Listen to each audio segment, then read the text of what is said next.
Nisedra fotoan-tsarotra ny sehatry ny angovo raha ny fanamarihana nentin'ny Ministra Nestor Razafindroriaka nandritry ny lanonana fiarahabana noho ny taom-baovao nataon'ny departementa izay sahininy tanterahana ny zoma lasa teny amin'ny A&C Ivato teny moa izay lanonana izay etsy ankilany nefa tsy niravitanana fa niezaka nitady vahaolana ny Ministra ny angovo manoloana izay olana izay.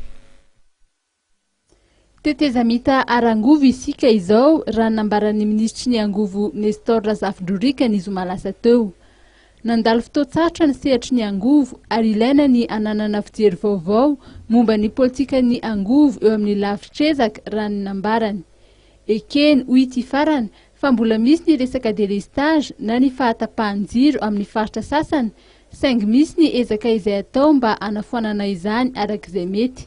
Anisan'ny nasiany teny olana izay sedran'ny jirama manao zay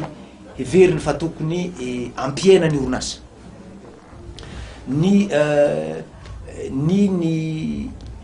ny comportement ny mpanjifa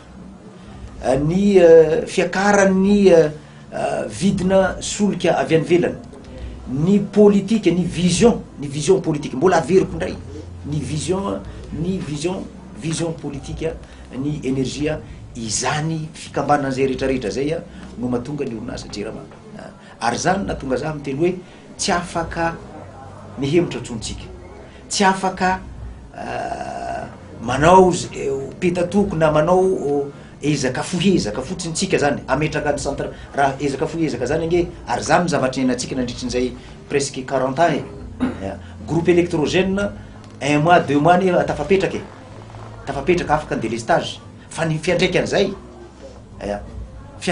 fametrahany regny groupe électrogène reny consommation na carburant consommation na pièce de rechange reny dépense rehetrarehetra reny fividianany rehetrarehetra reny libellé en devise daholo ka zany natonga za hoe tsy afaka mihemitra tsontsika tsy solution hafa tsy mandeha amin'ny inona moa zany politika lavitrezaka na de hoe lavitrezaka miresahana zany.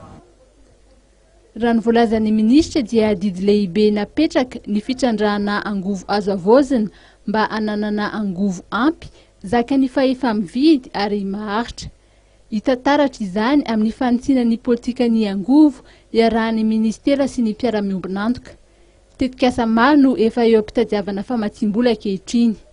Ankoatry ny fanolorana solobody akomo dia anisan'ny nanamarika ny lanonana fiarahabana tratry ny taona izay notanterahan'ny Ministera ny angovo ny fanolorana maro boninahitra ho an'ireo mpiasa izay nahavita be.